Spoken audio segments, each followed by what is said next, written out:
Hey everyone, welcome back. So today I am in Taos in a secret location that I'm not going to tell anybody where it's at because there's this beautiful waterfall behind me. You might be able to hear some of the water splashing through the audio, but it's one of those places that's really nice, really local. You don't want a bunch of tourists coming here and messing it up, leaving trash or destroying the plants or making the trails any wider than they have to be. So anyways, I came here to do the video.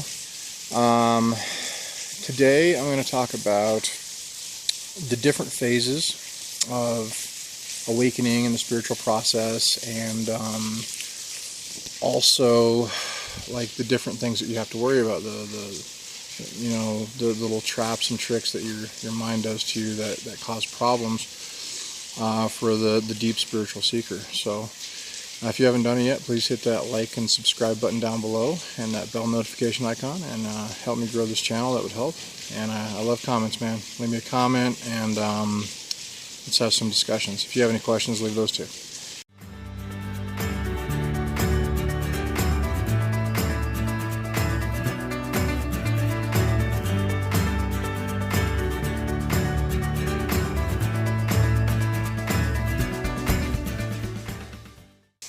Alright, so when it comes to spiritual journey, a lot of people don't actually have a roadmap for it, right?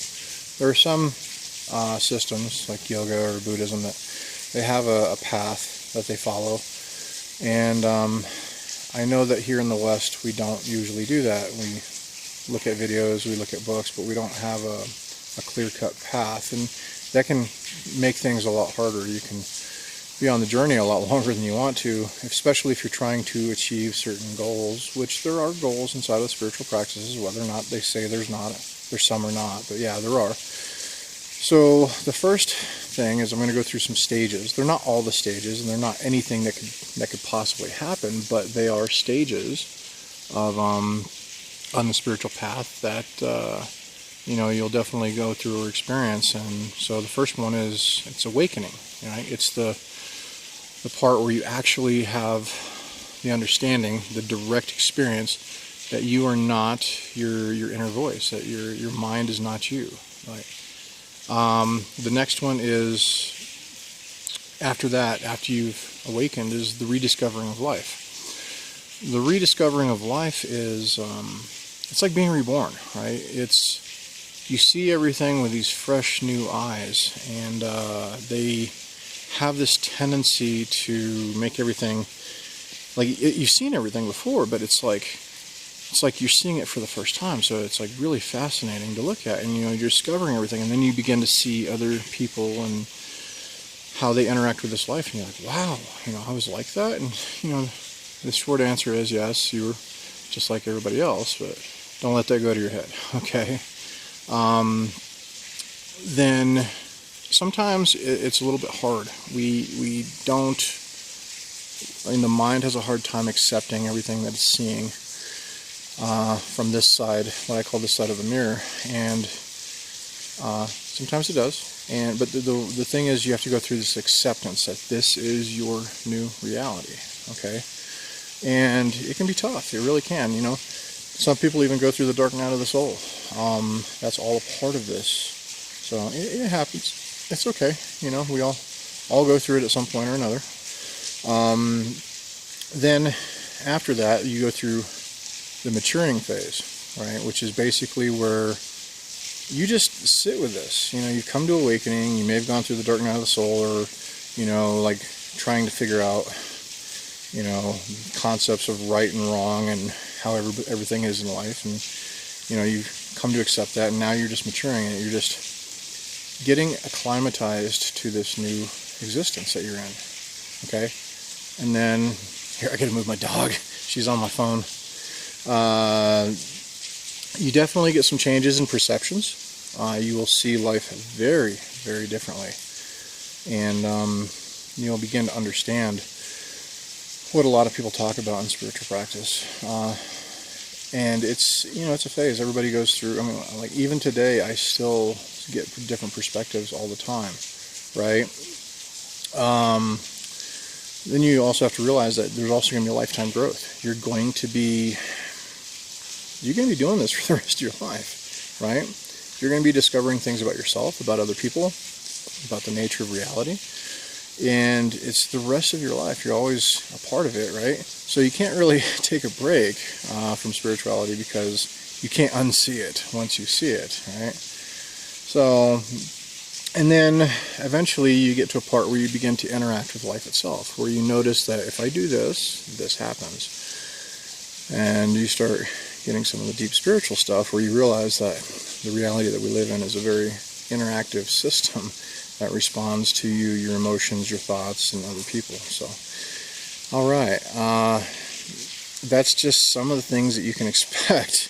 All right, so those are some of the basic levels of spiritual development and whatnot. Now, there are some traps that you have to look out for whenever you're on the journey, and a lot of it happens in the very beginning once you have your initial awakening, right? So once you see that your inner voice is messing with you and causing you problems, you think that you're free, and then your mind's like, oh, well, I'm free of myself.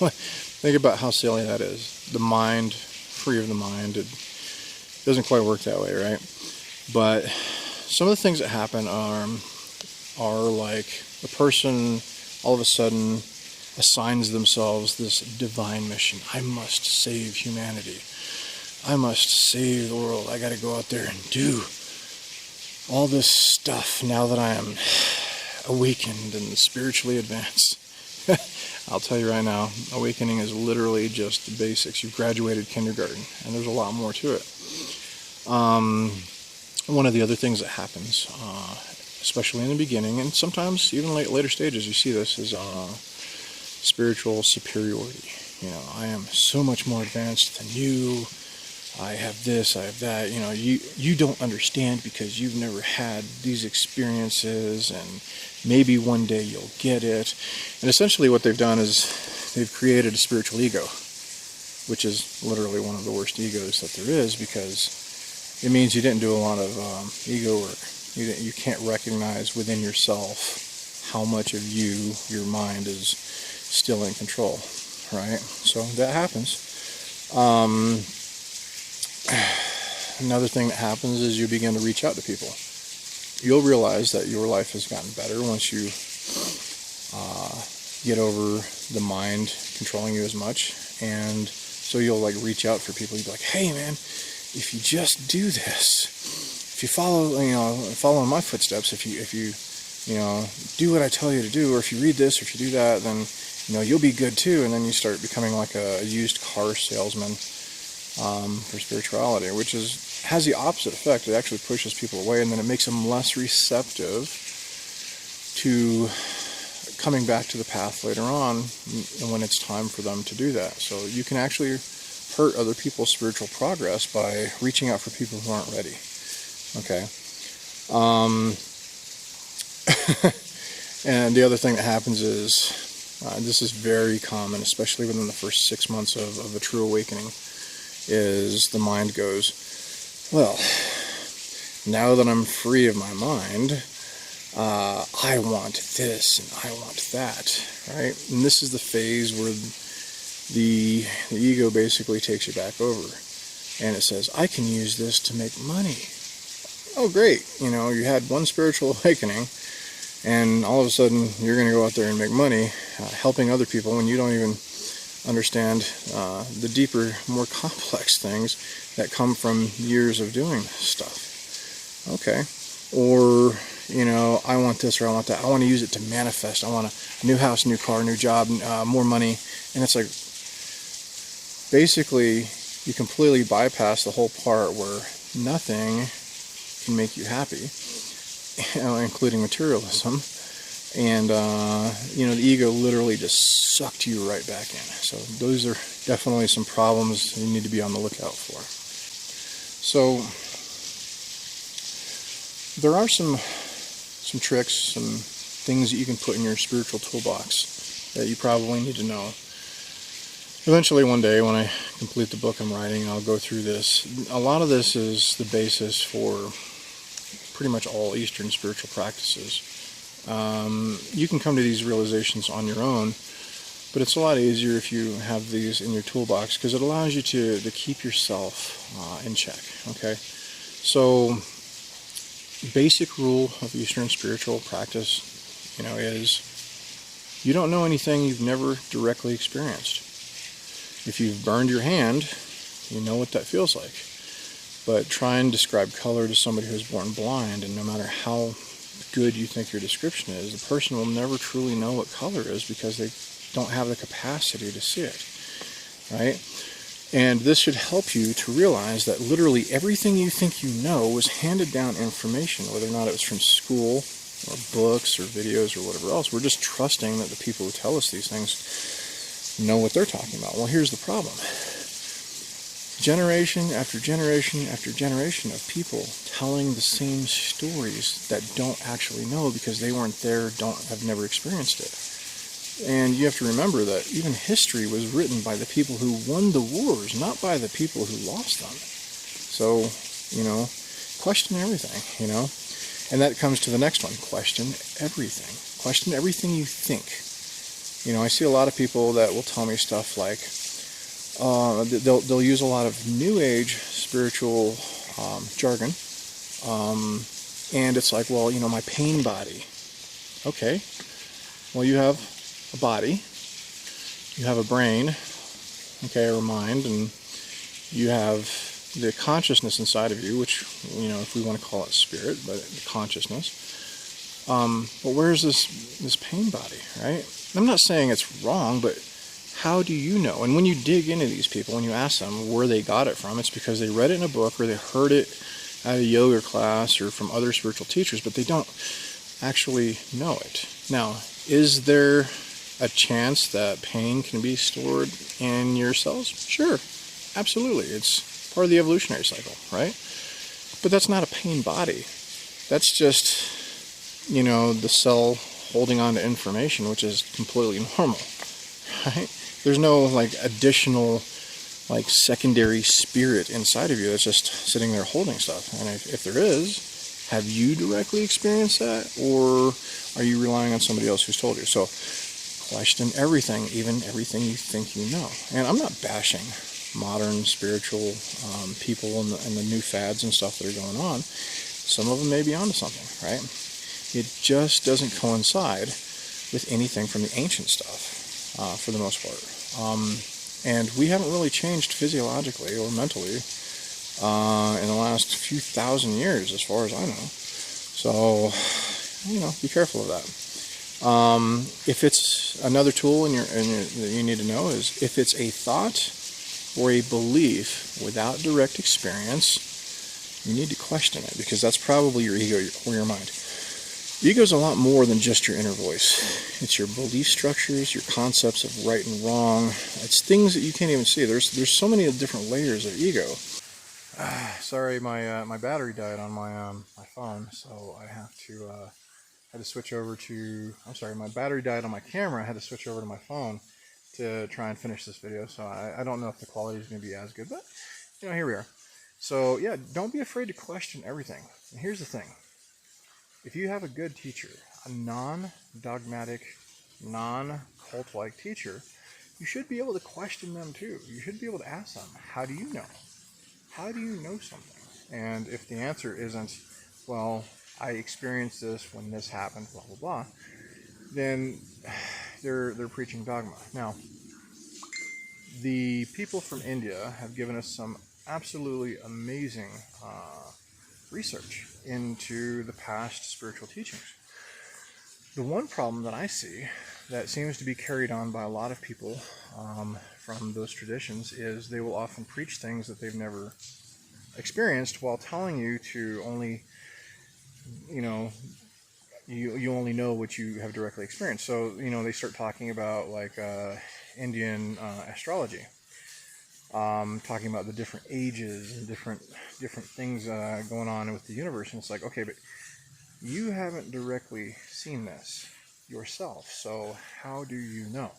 So basically, even in some of the Eastern spiritual practices, there can still be dogma even among some of the most brilliant minds, right? I prefer to take the simple approach, which is you know absolutely nothing unless you directly experience it. Now, does that mean that there's no value in some of the older teachings when they're talking about stuff? No, because the way I look at it is, if you look at it like an encyclopedia, and they tell you if you do this, this will happen, you do this, this will happen, you'll discover that a lot of the things that they talk about are true. Okay, some of it you may never be able to experience in your lifetime, like levitation or floating through walls or astral projection.